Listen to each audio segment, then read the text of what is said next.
Fala pessoal! O Internacional fez uma boa partida, não tão boa quanto as últimas, mas com esse empate não entrou no G6. Está com pontuação de G6, mas está em oitavo lugar. A boa notícia é que o Valência voltou a fazer gols. Ele fez o gol de empate que decretou o 2-2. Ele que não fazia gol pelo Internacional já há algum tempo, tinha passado por uma fase de muito questionamento da torcida, de muita insegurança do próprio atleta, mas a torcida também voltou a apoiar ele no jogo contra o Cuiabá, que fez até faixa em homenagem ao Valência, e hoje saiu o gol dele, que também já tinha saído um gol dele na seleção do Equador na última data FIFA.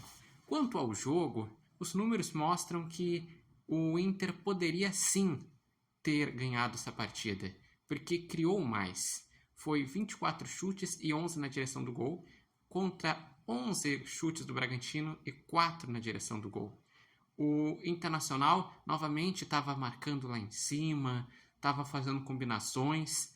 No primeiro tempo era para ter feito uns 2-0, só que o Cleiton foi o principal nome da primeira etapa, fazendo várias defesas, e na única chance do Bragantino, na primeira etapa, saiu o gol com o John.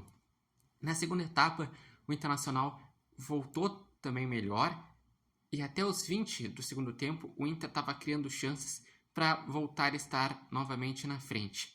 Mas Cleiton seguia sendo destaque, e com as trocas o Bragantino melhorou, virou uma trocação, até eu diria que com o Bragantino melhor na reta final, e saiu o gol do Bragantino com Vitinho. Mas logo na sequência o Valência empatou. E na reta final o Internacional conseguiu segurar esse empate. Eu senti que o Inter estava inseguro na defesa devido a, no último jogo, ter tido a lesão do Mercado, que infelizmente vai ficar 9 meses fora. E no início do jogo teve a lesão do Rochel, e com isso entrou o Igor Gomes. Então o sistema defensivo do Inter estava inseguro. Então foi uma partida baixa, principalmente nesse sentido. Porque no sentido de criação, o Inter até que jogou bem. Em relação à tabela, o Internacional está com 42 pontos, os mesmos 42 pontos do sétimo Cruzeiro, e os mesmos 42 pontos que o sexto, que é o Bahia.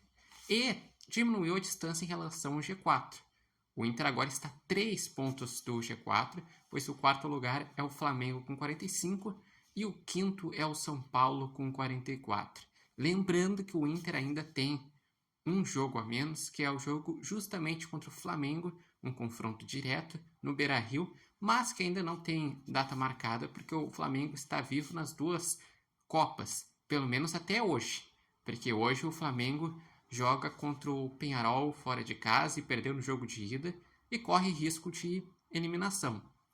E o Internacional, olhando também para como está a situação das Copas, é bom focar mesmo em G6 e G4, G6 para estar na Libertadores e G4 para estar de forma direta, porque não dá para confiar que vai abrir G7 e G8. Normalmente abre pelo menos um G7, mas se formos pegar que na Sul-Americana o Corinthians é um dos favoritos, tem o Cruzeiro também que é um dos favoritos, mas só abriria a vaga para o Cruzeiro, que no momento é o sétimo, se um time dentro do G6 ganhasse alguma competição e o Cruzeiro, por ser sétimo, abrir mais uma vaga até o oitavo. E se formos pegar na Copa do Brasil, também é bem definido. Tem Flamengo e Corinthians num lado, Atlético Mineiro e Vasco no outro. Se ganhar o Flamengo, abre G7. Mas se não ganhar, se ganhar um Corinthians, um Atlético Mineiro ou Vasco, não abre vaga. E também na Libertadores, ontem já teve um encaminhamento da semifinal. Falta agora só o jogo do Peñarol e Flamengo. Uma semifinal vai ser Atlético Mineiro e River. Ou seja, se algum desses for campeão, não abre vaga, porque o Atlético Mineiro não está no G6 e o River é estrangeiro. E no outro lado vai ser Botafogo e Peñarol Flamengo. Se for o Botafogo, abriria vaga, porque o Botafogo atualmente, além de estar na semifinal, é o líder do Brasileirão. Agora, se for Peñarol, não abre. Se for Flamengo, provavelmente deve abrir vaga.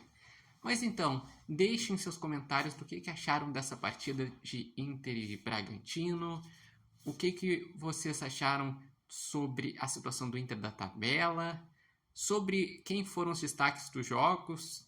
Desse jogo teve os gols de Borré e Valência, aliás, Borré segue fazendo gols, Bernabé deu assistência, enfim, o Inter com vários destaques individuais e coletivos. E lembrando que esse vídeo tem oferecimento de Nova Marca e de Barbearia Independência. E vocês podem acompanhar o Repórter Matheus Wolff no TikTok, no Instagram e no canal do YouTube Repórter Matheus Wolff. Lembrando que o Inter volta a campo no domingo, quando vai jogar contra o Vitória no Beira-Rio.